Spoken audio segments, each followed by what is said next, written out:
룻기 3장 6절로부터 보겠습니다. 룻기 3장 6절로 13절.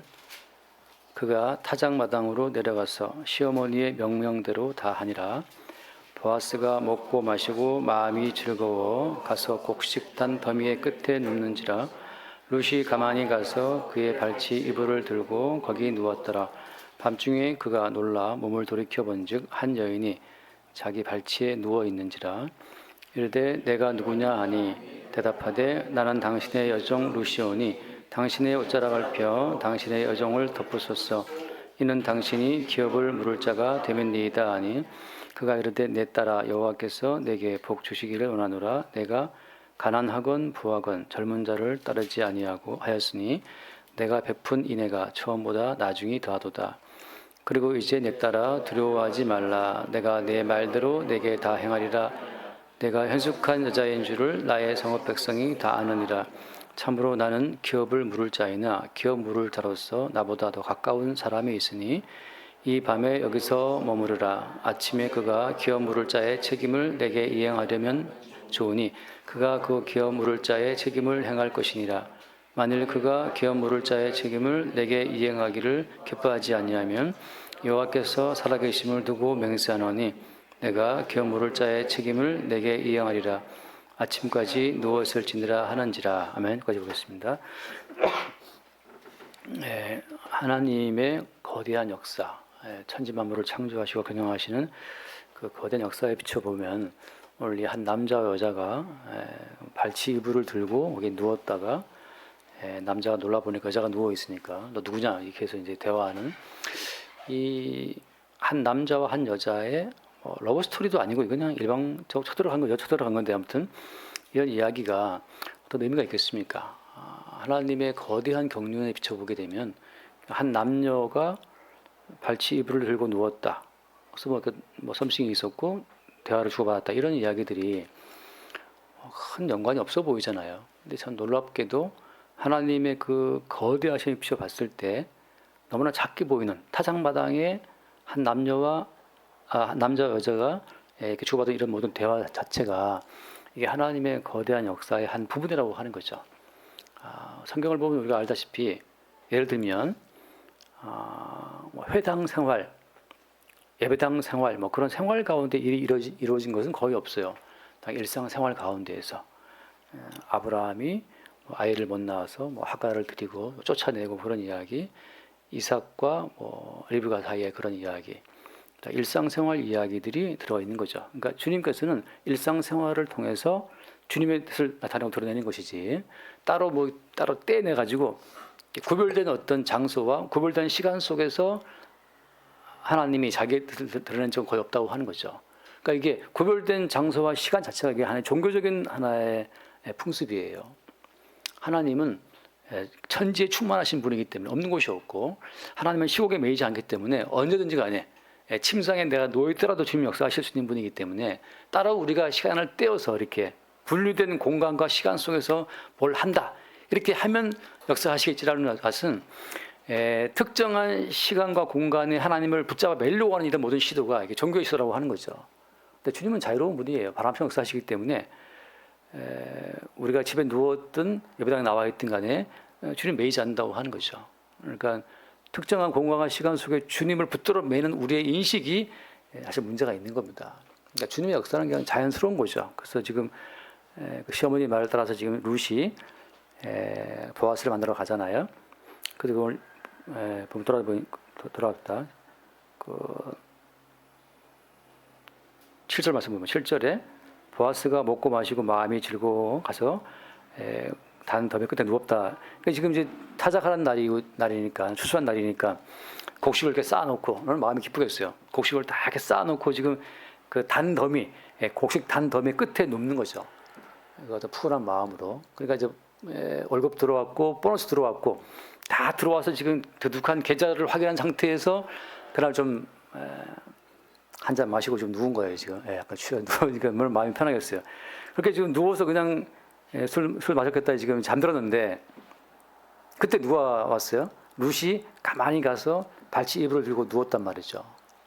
남자는 이미 기분 좋아서 한 잔 마시고 가버렸고 자다가 깨어보니까 8절 말씀에 밤중에 그가 놀라 몸을 돌이켜 본즉 한 여인이 자기 발치에 누웠는지라. 한숨 자고 깨니까 여자가 이 밑에 뭐가 있는 거죠. 그러니까 여자였단 말이죠. 왜 여자가 누워있지? 누구냐? 그러니까 이제 9절 말씀에 너 누구냐? 하고 내가 누가 물어보니까 어때요? 난 당신의 여종 룻이다. 당돌한 요구죠. 당신의 옷자락을 펴 당신의 여정을 덮으소서. 이게 말하자면 일종의 이제 그 청혼할 때 쓰는 문장인데 당신의 옷자락을 펴서 덮어달라고 하는 그 말이 그것이 이제 여자가 남자한테 청혼할 때 쓰는 말이라고 그래요. 그러니까 당신의 옷자락을 펴라, 옷자락을 펴라, 날 덮어라라고 하는 거. 여기서 이 옷자락이 단어 참 특이한 단어인데 옷자락이라는 말이 이게 히브리어로 이제 카나프란 말인데 카나프란 뜻이 한번 보겠습니다. 앞에 룻기 2장 12절 말씀 볼까요? 12절, 2장 12절. 지금 점심을 너무 많이 먹고 떡도 먹었더니만 배가 불러서 지금 말이 안 나와요. 술도 안 먹었는데 말이 안 나와요. 2장 12절. 같이 봅시다. 여호와께서 내가 행한 일에 보답하시기를 원하며 이스라엘의 하나님 여호와께서 그의 날개 아래에 보호를 받으러 온 내게 온전한 상 주시기를 원하노라. 이제 보아스가 한 말인데 보아스가 이삭을 죽고 있는 룻을 보고 했던 어떤 덕담 같은 겁니다.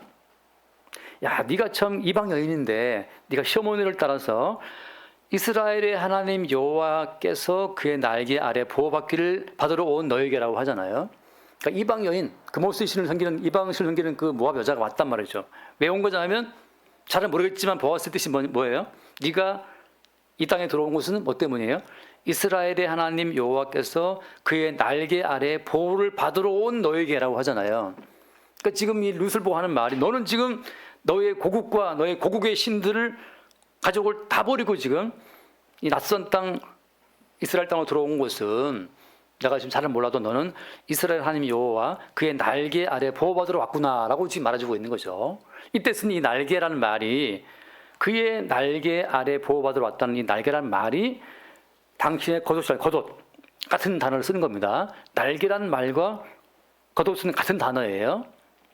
그러니까 하나님 아버지의 날개 혹은 당신의 겉옷 같은 말이기 때문에 나는 하나님 여호와의 날개 아래 보호받으러 왔는데 그 날개가 당신 겉옷이 되기를 원한다는 뜻이거든요. 그 말로만 날개 아래 보호받으러 왔다는 그 하지 말고 당신 겉옷을 펴서 당신 날개로 나를 덮어라 그 말이란 말이죠. 그러니까 구체적으로 하나님의 그 날개라고 하는 것이 보아스의 겉옷으로 구체화되고 있는 겁니다. 나는 딴 거 모르겠지만 내가 이 땅에 들어와 보니 하나님 여호와의 그 날개라고 하는 것이 당신의 겉옷임을 알겠다. 왜? 당신이 기업을 물을 자가 되면이다 라고 하는 거죠. 기업 물을 자. 어떤 자예요?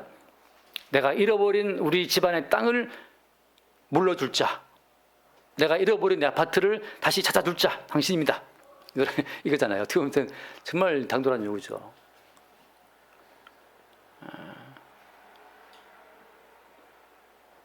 그러니까 정수사님이 내 동생이니까 정수사님이 아파트를 날려먹었단 말이죠. 형한테 와갖고 형이 나의 기업 물을 자야. 아파트 찾아줘.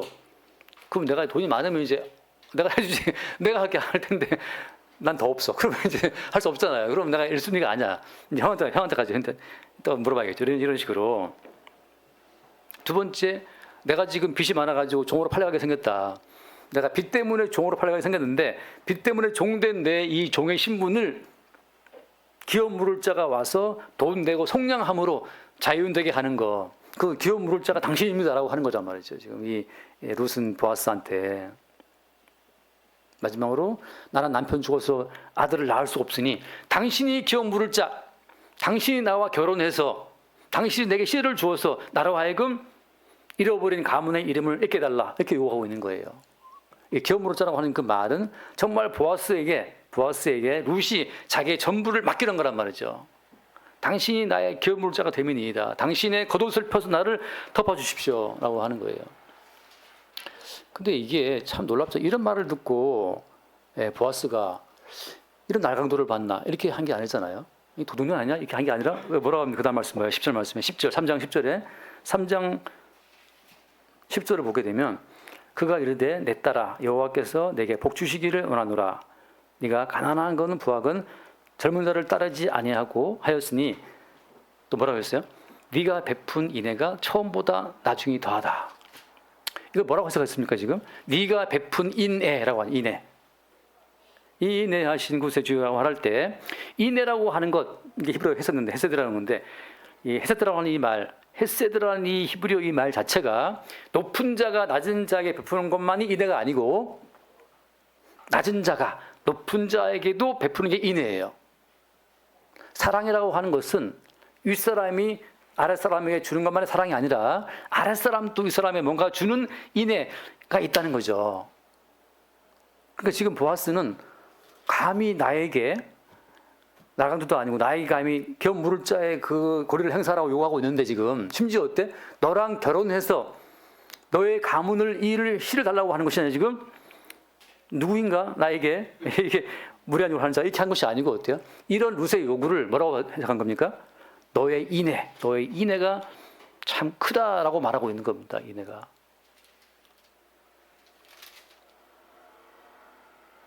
제가 예전에 볼 때마다 이상한 말이 뭐냐 이거였습니다.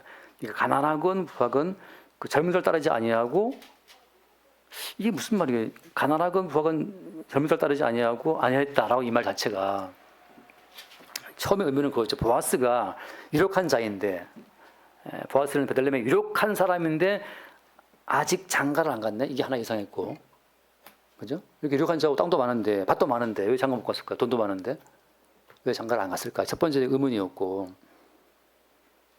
그 다음에 룻이 과부인데 룻의 청혼을 듣고 야 인애 베풀었다, 인애를 지금 나한테 베풀었다고 생각하는 이게 또 좀 이상한 거예요. 말하자면 이제 자기는 돈도 많고 돈이 많은 유력한 사람인데 과부가 와가지고 결혼을 줘 오르는데 참 너무 고맙다 이렇게 말하는 거란 말이죠. 뭐 이렇게 할까? 그래서 첫 번째 보아스가 얼마나 추남이었을까 생각했어요. 보아스가 되게 못생겼나? 그래서 지금 이렇게 감격하고 있나? 또 하나는 뭐예요? 또 하나는 유대인들의 쓴 그 어떤 기록을 보게 되면 이 당시 보아스 나이가 거의 80살이라고 그래요. 근데 애를 낳을 수 있나 말이지. 근데 어쨌든 간에 유대인 전승에 가면 거의 80세예요. 그러니까 너무 나이가 많았던 거죠. 그러니까 이미 장가 갈 때를 놓쳤거나 두 번째 그 추리는 사발했거나 두 사발했거나인데 자식이 없었기 때문에 그러니까 자식이 없이 사발했거나 아니면 80이란 말이 있는 거죠. 80에 애를 낳았을까 좀 이상하긴 한데 아무튼 나중에 애를 낳으니까 어쨌든 간에 그 돈이 많고 유력한 사람이었지만 결혼할 수 없는 그 뭔가가 있는 사람이었다는 거죠. 근데 어때 이 룻은 젊은 자를 따르지 않고 이 나이 많은 거의 할배급 되는 이 보아스에게 청혼을 했다. 거기에서 이제 이 보아스가 인애가 크다 더하다고 지금 말하고 있는 거죠. 근데 참 이게 뭘 보여준 하나의 유비, 뭘 보여준 하나의 모형인 거예요? 이런 겁니다. 지금 한번 얼른 잠깐 볼게요. 누가복음 7장 말씀 보면 누가복음 7장 36절 말씀 이하에 쭉 보게 되면 36절 이하에 한 바리새인이 예수께 자기와 함께 잡수시기를 청하니 이 바리새인의 집에 들어가 앉으셨을 때 자 같이 봅시다. 그 동네에 죄를 지은 한 여자가 있어 예수께서 바리새인의 집에 앉아 계심을 알고 향유 담은 옥합을 가지고 와서 예수의 뒤로 그 발 곁에 서서 울며 눈물로 그 발을 적시고 자기 머리털로 닦고 그 발에 입 맞추고 향유를 부으니 자, 이 당시만 해도 예수라는 그 인물에 대해서 사람들이 그렇게 호감을 품고 말하자면 비교하자면 이 여자처럼 이 여인처럼 향유 옥합을 가지고 향유를 깨뜨리고 그 예수의 발에 다 때려 붓고 눈물로 막 울면서 머리털로 이 발에 맞추고 발을 닦아줄 정도의 인물은 아니었던 거였어요. 나사렛 출신 촌놈이었고 가말리엘 문화의 그런 학파도 아니었고 뭐 전통적인 제사장 집안도 아니었고, 그러니까 예수님 자체를 봤을 때 뭐 집안으로 보거나 배경으로 보거나 뭐든지 사람들이 호응해 줄 만한 그런 인물이 아니었단 말이죠. 그래서 이 바리새인이 초청해 놓고 나서 발 씻을 물도 주지 않은 거예요. 그 뒤에 나오잖아요. 44절 말씀에 44절 그 여자를 돌아보시면 시몬에게 이르시되 이 여자를 보느냐 내가 네 집에 들어오는 내게 발 씻을 물도 주지 아니했다. 근데 이 여자는 눈물로 내 발을 적시고 머리털로 닦았다 말이죠. 또 내 발에 입맞추지 너는 내게 입맞추지 않았지만 이 여자는 내 발에 입맞추기를 그치지 않았다. 이게 얼마나 이게 도대체 넘치는 사랑이면 예수님 발에 입 맞추기를 그치지 않냐 말이죠. 한 번 입 맞추면 됐지. 계속 입 맞추기. 아 그만해 할 정도로 됐다 네 맘 알았다. 이게 헤세드예요. 헤세드. 인애. 이게 지금 이 여자가 베푼 인애, 헤세드. 이 여자가 주님을 향해 보일 수 있는 최대한의 인애, 최대한의 사랑이라고 하는 거죠. 자, 무슨 말인가 하면 지금 비교하자면 보아스라고 하는 유력한 자가 있으나 그의 유력함이라고 하는 것은 뭔가 알 수 없지만 그의 초라한 외모든지 그의 신적인 어떤 연령대든지 어쨌든 간에 유력한 자가 맞긴 맞지만 그 사람에게 감히 청혼하거나 할 정도는 아니었다는 것을 알 수 있는데 이 루시 그의 발치 입을 겉옷을 들고 함께 누워서 그 남자에게 청혼을 한 거예요. 근데 그 자체가 비교하자면 초라한 예수님의 발에 향유를 때려 붓고 눈물로 그 발을 적시고 머리털로 발을 닦아드렸던 이 여인처럼 그와 같은 어떤 사랑의 표현이라고 하는 거죠. 우리가 누구에게 그 발 씻어주는 것도 쉽지 않아요. 발 그런데 그 발에 입을 맞추고 향유를 붓고 눈물로 적시고 그걸 닦았다? 이거는 글쎄 이게 어떻게 가능하겠습니까? 이집사님 어떻게 오늘 남편 발에 좀 저 붓고 좀 닦아주실 어때 가능하겠어요? 가능? 쌉 가능. 불가능. 이게 안 돼요. 근데 말씀하신 말씀이 뭐였습니까? 거기 또 같이 볼게요. 누가복음 7장 펴 있으니까 7장 보면은 그 42절 말씀에 42절 갚을 것이 없으므로 둘 탕감하여 주었으니 둘 중에 누가 그를 더 사랑하겠느냐? 그다음 보세요. 44절 어디 갔죠? 쭉 눈으로 보시고 47절 말씀 47절 이러므로 내가 내게 말하노니 그의 말한 죄가 사하여졌도다. 이는 그의 사랑함이 많음이라. 사함을 받은 일이 적은 자는 적게 사랑하느니라. 이게 사람들이 있잖아요. 자기의 의로움이 눈곱만 그런 데 있으면 그 눈곱만한 그 자기의 의를 98%로 뻥튀기 해가지고 자기 의를 내세우기 때문에 주께 용서함 받은 것이 많다고 생각을 못해요. 주께 사함 받은 것도 많이 있지만 나도 못지않게 뭔가 내 의로운 삶을 살았어라고 하는 자기 의로움이 눈곱만한 그 의로움도 확대해가지고 인간은 자기 평가를 하고 있단 말이죠. 사함 받은 일이 적은 자는 적게 사랑한다. 주님께 용서받은 것이 조금인 사람은 조금 사랑하는 거예요. 주의 용서하신 은총이 조금밖에 안 돼. 까짓 거 내가 한 건 더 많아.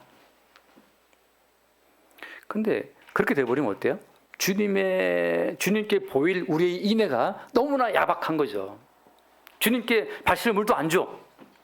나도 주께 뭔가 할 만큼 했는데 뭐 더 어쩌란 말입니까? 이 반항이 나온단 말이죠. 근데 이 여인처럼 뭐라고 말할 것도 없어. 자기의 존재가 죄인임을 보게 된 사람 입장에서는 뭐라고 내세울 게 없단 말이에요. 내세울 곳이 없어요. 그냥 주님 발에 입 맞추고 향유를 붓고 눈물로 발을 닦아드리는 거죠, 그냥. 근데 이게 말하자면 이제 인애인데, 사랑인데, 주께 보이는 우리의 사랑은 내가 죄인 중에 괴수임을 알고 죄인 중에 괴수이기 때문에 어때요? 내 삶은 100% 은혜로만 채워진 게 이게 사랑을 아는 자예요. 내 삶이 100% 주님의 용서의 은총으로만 채워진 자가 사랑을 아는 자라고 하는 거죠. 사랑을 아는 자. 100% 은혜로 채워져 있으면 불만할 게 없죠. 그래서 민수사님 같은 경우를 봐도 불만이 많잖아요, 그죠? 그러니까 왜 내 인생이 왜 있다고 하는 불만이 많은 것은 뭐예요? 그만큼 사한 용서받은 그 분량이 적다는 이야기인데 지금 내가 이렇게 살아 있는 것 자체가 이 자체가 주님의 사랑의 결실인데, 그죠? 결실이란 말이죠. 그렇지 않나요? 내가 내 힘으로 살아온 인생 80% 플러스 알파 20%만 주님의 은총이야. 그럼 우리 20%밖에 감사할 수 없는 건데 사실 내가 내 힘으로 살아온 것이 아니고 돌아보니까 다 주의 은혜였단 말이죠. 금요일날 승자매랑 시편 공부를 하는데 시편 공부를 하고 식사를 하고 대화하는데 승자매가 이런 얘기를 하더라고요. 목사님 돌아보니까 정말 인생이 천만다행이었어요. 요만큼 살아온 것도 이게 천만다행이었다는 거지. 살아온 것도. 지금 이제 그 학교에 휴직계를 내고 한 달 됐는데 월급이 안 들어오니까 당장 이게 생활에 대한 압박이 딱 들어오는 거죠. 그래서 너 어떻게 살아왔지? 그러니까 우리가 이만큼 살아온 것 자체도 이게 우리의 힘과 지혜로 우리 막 애씀으로 살아온 인생이 아니고 다 100% 주의 은총으로 살아온 삶이라는 사실을 문득 느낄 때 그때 우리에게는 다 주의 것이에요. 다 주님 우리 가운데 베풀어 주시는 은총의 결과로 지금 우리가 살아왔던 거였죠. 지금 이 보아스 같은 경우에 룻의 청혼을 받고 나서 어디서 굴러먹던 개벽다귀처럼 지금 모압 여자가 이방인이 굴러 들어와가지고 감히 나한테 청혼을 내? 나 같은 유력한 부자한테? 너 지금 내 재산 보고 달라붙었구나. 이렇게 할 수도 있잖아요. 또 오히려 보아스는 무슨 말 하고 있는 거예요? 너의 인애가 처음보다 크다. 참 크다. 젊은 자를 따라가지 않고 나 같은 자의 청혼을 하다니 라고 하는데 우리가 볼 때는 보아스가 무슨 문제가 있어 하지만 성경은 침묵. 보아스가 무슨 문제가 있었기에 이런 말을 할까? 침묵하고 있는데 성경이 말하고 있는 것만 어떤 거예요? 당시 사람들이 예수를 바라볼 때 그렇게 예수를 바라봤기 때문에 예수님은 믿을 만한 구석이 있어요, 없어요? 없다니까요. 제가 늘 하는 말, 예수님 믿을 만한 구석이 없어요. 빌라도가 물어보길 네가 유대인의 왕이냐? 예수님 말씀이 내가 네 말씀 나 유대인의 왕이다. 왕이 왜 있다 이거야? 너희 신하는 어디 있고 내 군대는 어디 있는데? 내 나라는 이 땅에 속하지 않았다라고 하잖아요. 우리가 평가하는 모든 평가 기준은 이 땅이기 때문에 이 땅의 기준으로 볼 때는 예수라는 사람은 믿을 만한 건덕지가 없어요. 출신도 한미하고 마지막 십자가에 죽어버렸잖아요. 십자가 못 박혀 죽어서 헐떡거리고 있는 그 인간을 뭘 보고 믿으라는 얘기야 도대체. 우리는 지금 신화화된 예수를 믿고 있지만 실제 예수는 십자가에 못 박혀 죽임당하는 예수를 성경은 말하고 있잖아요. 유대인들이 볼 때는 거리끼린 것이고 저런 인생을 따라가라고 나 믿을 수 없어.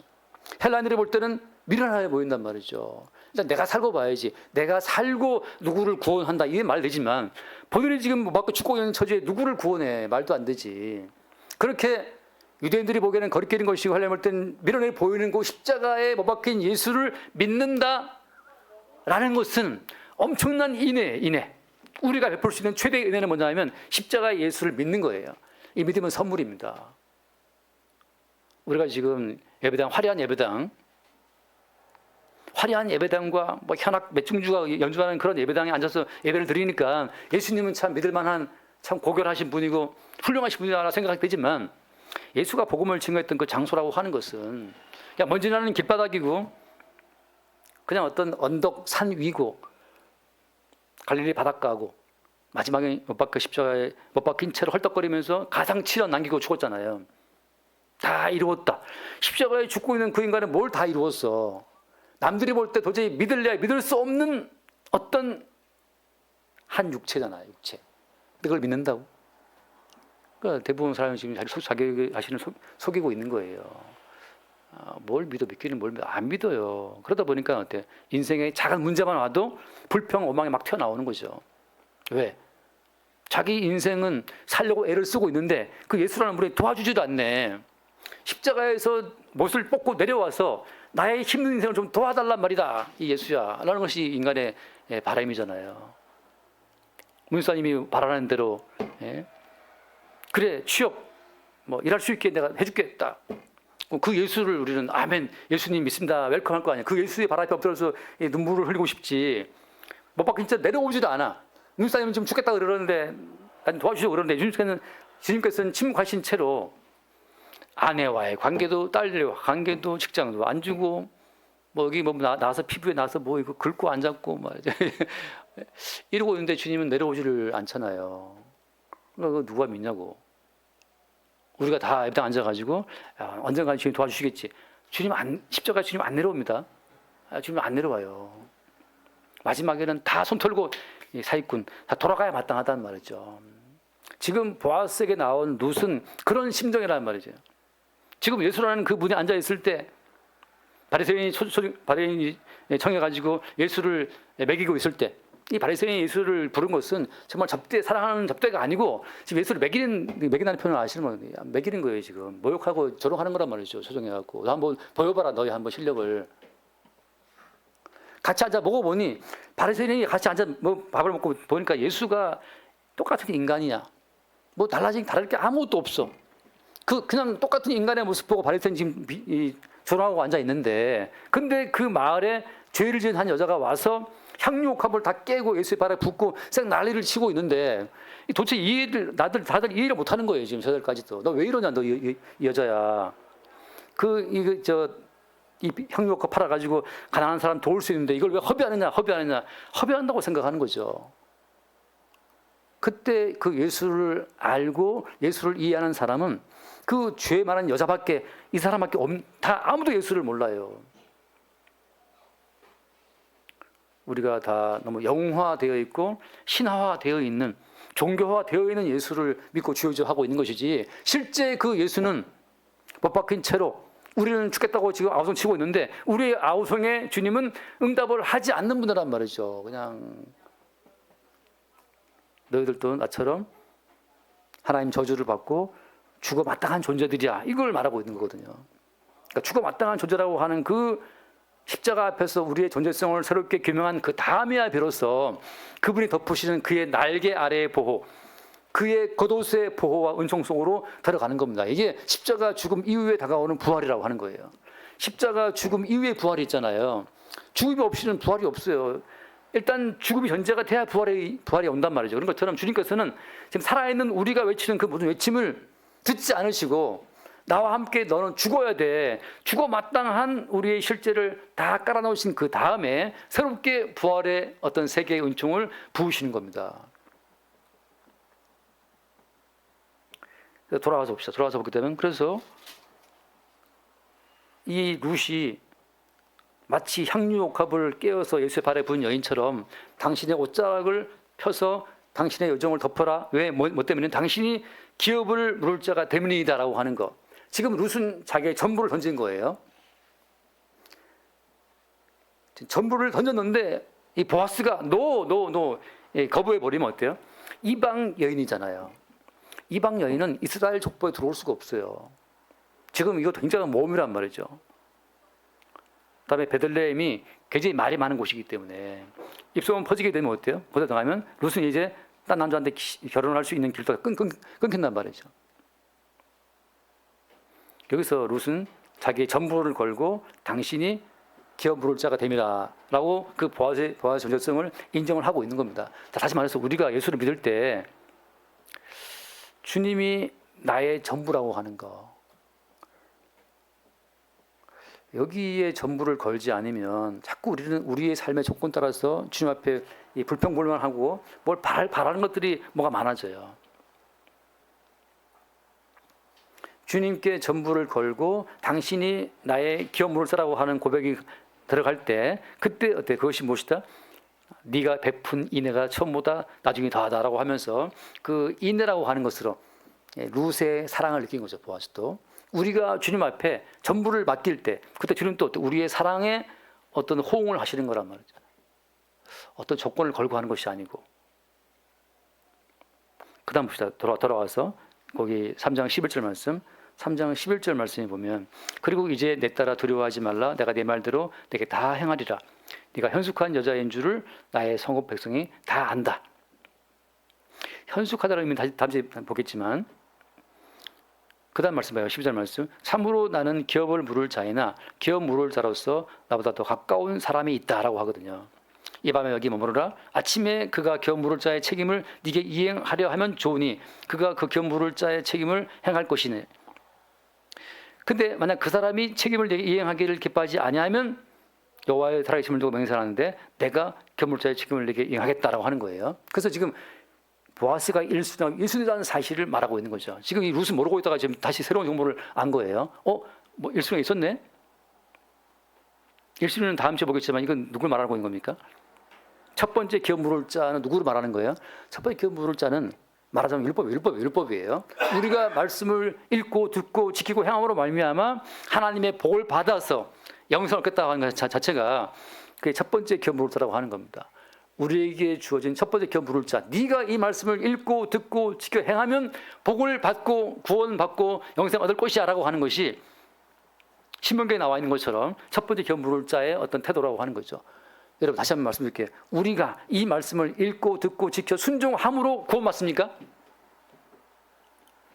첫 번째 기업 물을 자로서 유대인들은, 이스라엘 사람들은 이 말씀을 읽고 듣고 순종함으로 구원받는다고 믿었잖아요. 됐어요, 안 됐어요? 실패했단 말이죠. 첫 번째 기업 물을 자는 나는 못하겠다라고 다음 주에 보면 책임을 떠넘깁니다. 못하겠다고. 율법으로는 아무도 구원받지 못한다는 사실을 말하고 있는 거예요. 우리의 행함으로서는 마침내 이 말씀을 읽고 듣고 지키는 우리의 행함으로서는 마침내 주님의 구원에 이룰 수가 없다는 그 사실을 성경이 말하고 있는 거죠. 바꿔 말하면 오늘 내가 밥 먹고 살고 있습니까? 내가 오늘 돈 벌어 살고 있습니까? 내가 직장 나가서 돈 벌고 있습니까? 그 모든 것들이 나의 행함에 근거한 내 행위의 공로로, 당연한 어떤 공로로 내가 지금 일을 하고 있고 돈 벌고 살아가다 할 것 같으면 첫 번째 기업 물을 자에 속해 있는 사람이에요. 다시 말씀드리지만 우리가 한번 호흡하는 것도, 한 걸음 떼는 것도 이게 자기의 목숨을 주신 예수님의 희생에 근거한 은총의 선물로서의 어떤 호흡이란 말이죠. 그저께 신고사님이 그 군자란 나는 예쁘게 폈다고 이제 한 올렸어요, 저 카톡에다가. 그래서 내가 군자라군요 이제 했더니만 얘가 참 스스로 이렇게 예쁘게 폈다라고 이제 했는데 제가 이제 또 이제 예민하잖아요, 약간. 그래서 스스로 꽃을 피웠다는 그 말에 제가 또 걸리면 된 거죠. 스스로 꽃을 피웠다? 그게 무슨 문제가 있습니까? 굉장히 시비 가는 거예요.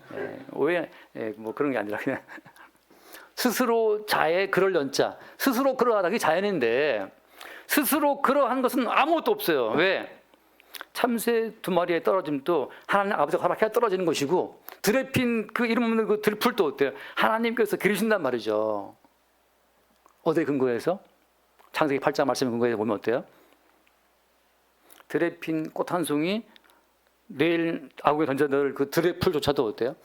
그리스도 예수의 희생에 근거해서 하나님 아버지가 키워내시는 작품들이에요. 우리가 오늘 숨쉰다. 예수님의 희생에 근거해서 하나님 아버지 주시는 어떤 은총의 선물로서의 호흡이란 말이죠.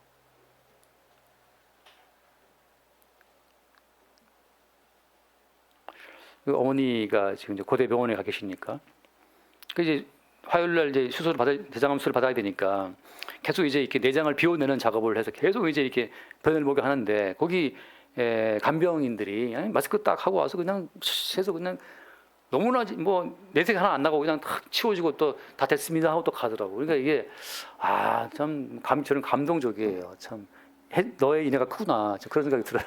당신들의 인애가 크나. 그래서 기적이 되면은 보호자 나가라 그러고 커튼 치고 다 한 다음에 싹 한 다음에 나오면서 이제 들어가세요라고 한단 말이죠. 제 말은 그거죠. 아니, 어른이 화장실을 혼자 못 가요.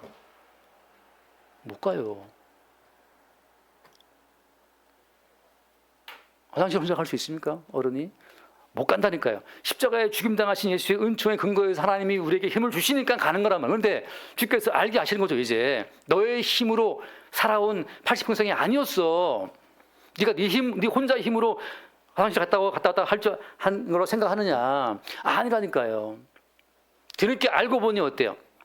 내 2발로 화장실을 출입하는 것도 십자가에 죽임당하신 예수님의 그 큰 인애, 그 큰 사랑의 근거에서 하나님 아버지가 주시는 힘과 능력에 의해서 왔다 갔다 했던 거였어요. 바꿔 말하면 우리의 힘은 제로, 100% 주님의 은총으로 꽉 채워진 거란 말이죠. 사함받은 일이 적은 자는 적게 사랑한다. 성도의 평생은 모든 게 100% 용서받은 용서의 결과로 주어지는 100%의 은총이란 말이에요. 한 모금 물도, 그래서 십자가에 죽임당하신 예수의 은총에 근거한 하나님의 아버지의 그 주시는 선물로서 우리가 한 모금 물을 마시는 겁니다. 애들은 함집사님 자취할 때 비타민인가? 뭘 삼켰다가 뭐 걸려가지고 이게 뭐 걸렸으니까 이게 119에 막 전화했잖아요. 119에 전화해서 이제 뭐 걸렸다, 비타민이. 119 대원이 답해주기를 가만히 있어 녹는다. 가만히 있어 녹는다. 오늘 놀랐어요. 갑자기 막히니까 목구멍에. 나중에 80 넘어서 뒤늦게 간병인의 손에 의해서 뒤늦게 깨닫지 마시고 오늘 이 여인이 머리털로 예수의 발을 닦아드린 것처럼 야, 나의 한 번의 호흡, 한 번의 이 말 한마디, 이 모든 것이 십자가에 죽임당하신 예수의 은총으로 주어지는 선물로서의 지금 이 호흡이고 한마디 말이었구나는 사실을 볼 때 그때 우리의 모든 삶은 사함받은 일이 100% 우리가 주를 향한 사랑의 고백으로 주님 내가 숨쉬는 거, 밥 먹는 거, 소화하는 거, 하는 이 모든 것이 다 주의 은총이었군요 라고 할 때 어때? 그때 주님 답변은 뭐예요? 너의 인애가 참으로 더하구나 처음보다. 마치 모태의 이 양수에 둥둥 떠있는 아기처럼 우리의 모든 삶은 예수님의 피 가운데 둥둥 떠있어요. 모든 것이 예수의 피의 은총이란 말이죠. 모든 것이 먹으나 마시나 모든 것이 예수의 피의 은총 가운데 움직이고 있는 거예요. 우리가 잘나서 우리 힘으로 만들어가는 인생은 하나도 없습니다. 주님 말씀드렸어요. 우슬초부터 백향목까지 들에 폈다가 지는 꽃 한 송이 내일 아궁에 던져 넣을 그 들풀까지 주님께서 먹이시고 입히시고 기르신다고 하잖아요. 그 사실을 아는 자 룻은 자기 전부를 던져서 보아스에게 당신의 옷자락을 펴서 날 덮어달라. 나의 삶은 당신이 나를 버리면 나와 시어머니 우리 인생은 끝장이다. 평생 남의 이삭 주워 먹다가 딱 한 평 없이 끝나게 죽겠죠. 그러나 주님께서는 보아스의 날개 아래, 보아스의 옷자락 아래 룻을 피하게 함으로 말미암아서 룻의 전부가 보아스의 사랑의 결실이 되게 하시는 쪽으로 이제 가는 거란 말이죠. 우리의 모든 삶의 순간순간들이 가끔 저도 병원에 가보면 젊은 친구들이 그 병원에 무슨 뭐 뇌경색 비슷하게 들어와 있단 말이죠. 이상하다. 아무래도 이상하다 그러는데 그게 아니고 젊든 늙든 간에 우리의 삶은 십자가에 찢기신 주의 살과 피의 은총으로 가능하다는 사실을 알 때 그때 우리의 주를 향한 우리의 인애가, 주를 향한 우리의 헤세드가, 주를 향한 우리의 사랑이 점점 더해지는 거예요. 아, 주님, 제가 착각했습니다. 물 한 모금 마시는 것도 이게 십자가에 피 흘리신 주의 은총의 결과물이었는데 제가 착각했습니다. 를 고백할 때 점점 우리 삶 가운데 주님의 사랑이 깊이 담기는 거예요. 그것이 주님의 사랑에 자기를 의탁한 자의 고백이라고 하는 거죠. 한번 읽고 마치겠습니다. 마태복음 23장 37절 말씀. 마태복음 23장 37절. 23장 같이 한번 읽겠습니다. 31절. 예루살렘아 선지자들을 죽이고 내게 파송된 자들을 돌로 치는 자여 암탉이 그 새끼를 날개 아래에 모음같이 내가 네 자연을 모으려 하늘이 몇 번이느냐. 그러나 너희가 원하지 아니하였도다. 암탉이 새끼를 날개 아래에 모음같이, 이 날개 아래에 모은다, 이것이 어때요? 당신의 옷자락으로 나를 덮어서라는 이 룻의 요청 고백이고 여호와의 날개 아래 보호받으러 온 너에게 해줬던 그 날개란 말이죠. 주님은 끝없이 우리를 날개 아래 새끼를 모으는 암탉처럼 끝없이 우리를 끌어모아서 우리의 존재가 우리의 행위에 있지 않고 십자가에 피 흘린 주의 은총에 있음을 계속 알게 하시는 거예요. 그냥 주님의 헤세드, 주님의 사랑 속에 살고 있음을 알고 고백할 때 그때 그것이 주를 향한 우리의 사랑이란 말이죠. 사랑에는 사랑으로 화답하는 거예요. 주님이 자기의 목숨을 다 바쳐 우리를 사랑한다고 하셨을 때는 우리가 살아가는 삶의 세포 하나 끝까지 다 주의 사랑의 결심을 고백할 때 그때 어때요? 주를 향한 우리의 사랑도 깊어지는 겁니다. 나의 나됨은 한 80%는 주의 은혜고 20%는 내 힘이죠가 아니고 나의 나됨은 100% 주의 은혜, by the grace of God, 하나님의 은혜로 I am what I am 이라고 말할 때 우리 가운데 세포 하나까지도 다 주의 은혜의 결정차란 말이죠. 그걸 알 때 너의 인애가 처음보다 나중이 다다는 이 보아스의 고백처럼 우리도 주님의 사랑과 사랑 속에 하나가 되는 과정으로 가게 되는 겁니다. 그렇게 우리의 삶 전체가 자꾸 이렇게 이 마귀 거짓말을 속아가지고 내가 세워나가는 삶이 얼마나 있겠지. 아니, 우리가 화낼 때 썩내는 그 말 한마디도 사실은 주님이 성대를 주실 때만 할 수 있는 거잖아요. 다 주의 은혜예요. 다 주의 은혜. 어떤 은혜? 그것도 십자가에 죽임을 당하심으로 베푸신 자기의 목숨 바친 사랑으로 주시는 은혜라고 하는 거예요. 주님께서 그러니까 십자가에서 완전히 죽었잖아요. 완전히 죽음으로써 우리의 삶 전체와 바꾸신 거예요. 주님이 죽어야 우리도 100% 주의 죽은 사랑으로 사는 거죠.